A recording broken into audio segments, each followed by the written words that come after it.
Welcome to my first ever Tales from My Spinner Rack YouTube video. Episode 1. And lo, there shall be a spinner rack. How's that for drama? I'm Gary Sassaman, the author and creator of Tales from My Spinner Rack, an almost weekly series of posts featured on my blog at www.innocent-bystander.com. I love comic books, especially comic books from the 1960s, the era in which I grew up, and that's the focus of my Spinner Rack series. This video is an introduction to both me and my new YouTube channel, which will recreate my WonderCon and Comic-Con panel presentations and various Tales from My Spinner Rack posts. But first, let me tell you a little bit, well, probably a little bit too much, about me. Yep, get ready for dramatic pause. My secret origin. A few of you may know me as the former director of programming for Comic-Con, WonderCon, and APE, the Alternative Press Expo. I held that post from 2000 through 2007. That's me at the podium, circa 2000 at, I think, a luncheon at Comic Book Expo, the industry trade show Comic-Con ran for many years, where I was suddenly told by my boss to get up on stage and introduce the keynote speaker, Jeff Smith, the creator of Bone.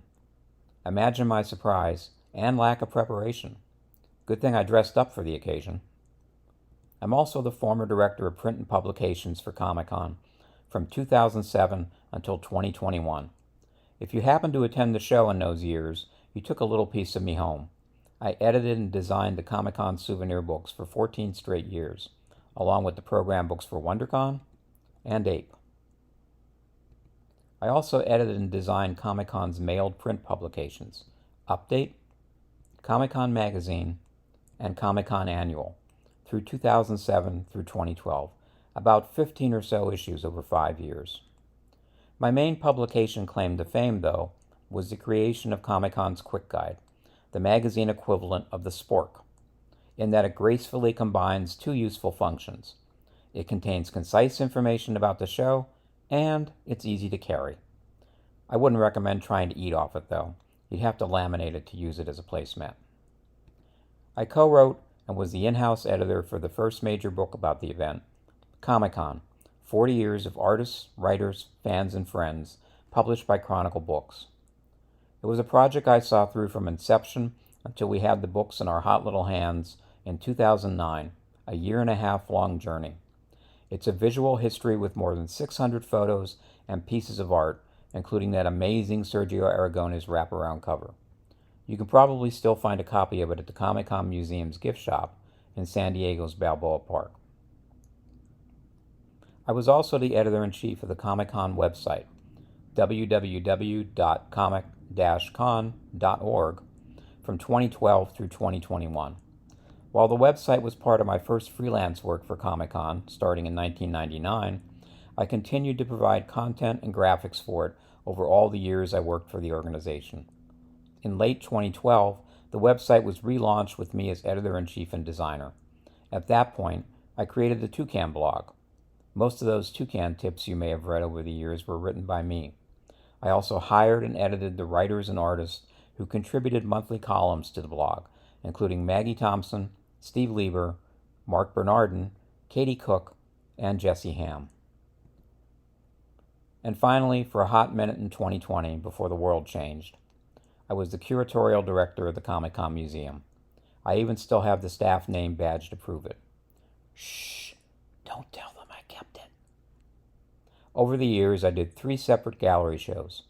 The Art of Comic-Con at the San Diego Central Library in 2015, The Art of Comic-Con 50 at the Comic-Con Museum in 2019, and Sense of Wonder, The Art of WonderCon, also at the Comic-Con Museum in 2020. By the way, there are 2 separate YouTube videos on the Sense of Wonder show. One features my Facebook Live interview from 2020 with artist Jem Bartel, who created the stunning Wonder Woman cover for the WonderCon program book that year, which was finally used in 2022. And another featuring an overview of the gallery show, which, sadly, was open only for a few weeks before the pandemic shut everything down.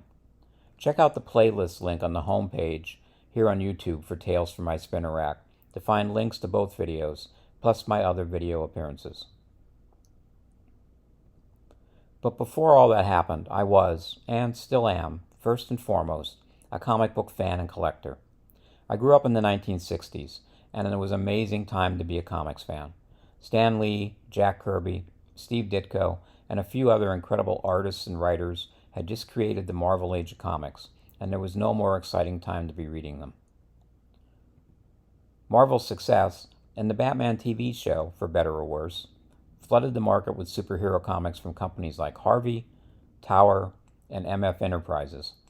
Even Gold Key and Dell entered the fray with books like Dr. Solar, Magnus Robot Fighter, and the unforgettable triple threat of the superhero versions of Frankenstein, Dracula, and Werewolf. And who can forget Archie Comics' Mighty Crusaders, or Archie himself as Pureheart the Powerful? I know I can't, and God knows I've tried. My older brother Rick and I became so well known for collecting comics in our small hometown in northeastern Pennsylvania that we had 2 articles about our unusual hobby in the local newspapers. The first appeared in 1971. Soon after, that particular newspaper went out of business. I claim no responsibility. A couple of years later, we were profiled once again in another local paper. We had amassed a collection of over 10,000 comic books, thus justifying the public's freakish fascination with us. What happened to all those comics? On the advice of my attorney, I'm not at liberty to say. What happened to all that hair? I wish I knew. In the mid-1990s, while working as a television news graphic designer in Pittsburgh, PA, I picked publishing my own comic book off a list of possible midlife crisis categories that would make me go broke. My comic book series was called Innocent Bystander, and guess what? After 6 issues and 1 trade paperback collection over 4 years, I went broke. In 2015, I resurrected Innocent Bystander as the name of my new blog.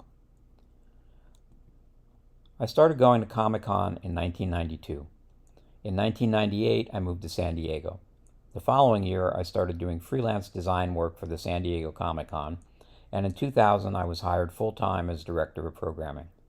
21 years passed in a heartbeat, and I am now gainfully retired as of February 2021.